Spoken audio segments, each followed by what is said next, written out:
ఒక అందమైన పల్లెటూరి కథ. పల్లె పేరు బృందావనం. ఆ ఊరు నిండా పచ్చని పొలాలు, తాటి చెట్లు, మామిడి తోటలు అలరారుతుంటాయి. ఉదయం పొద్దు పొడుస్తూనే కోళ్ల కూకలు, కాపరల బుల్లబుల్ల గొంతులు ఊరంతా మారుమవుతాయి. అక్కడి ప్రజలు చాలా మంచివాళ్ళు, కలిసిమెలిసి జీవిస్తారు.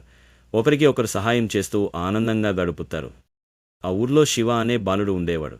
అతనికి చదువంటే ఇష్టం, కానీ అంతకంటే ఎక్కువగా ఊరిని అందంగా ఉంచడం అంటే మరింత ఇష్టం. ప్రతిరోజు అతను తన స్నేహితులతో కలిసి చెట్లు నాటేవాడు. పాఠశాల ముందు, ఊరి చెరువు పక్కన, అల్లే రోడ్డుల దారిలో ముద్దు ముద్దు మొక్కలు నాటేవాడు. కొన్ని నెలల్లో ఊరు మరింత పచ్చగా మారింది. చెట్ల నీడలో పిల్లలు ఆడుకోవడం మొదలుపెట్టారు. పక్షులు గూట్లు కట్టాయి. చెరువులో తామర పువ్వులు విరబూశాయి. ఆ ఊరిని చూసి పక్కపల్లెలో వారు కూడా ఆశ్చర్యపోయి తమ ఊళ్ళలో కూడా చెట్లు నాటడం మొదలుపెట్టారు. ఊరి పెద్దలు శివను ప్రశంసించి, మన పల్లెకు నువ్వే నిజమైన గర్వకారణం అన్నారు. శివ నవ్వుతూ, ఇది నా ఒక్కరి పని కాదు, మన అందరం కలిసినప్పుడే సాధ్యమైంది అన్నాడు. అలా బృందావనం ఒక పచ్చని అందమైన ఆదర్శ పల్లెగా మారింది.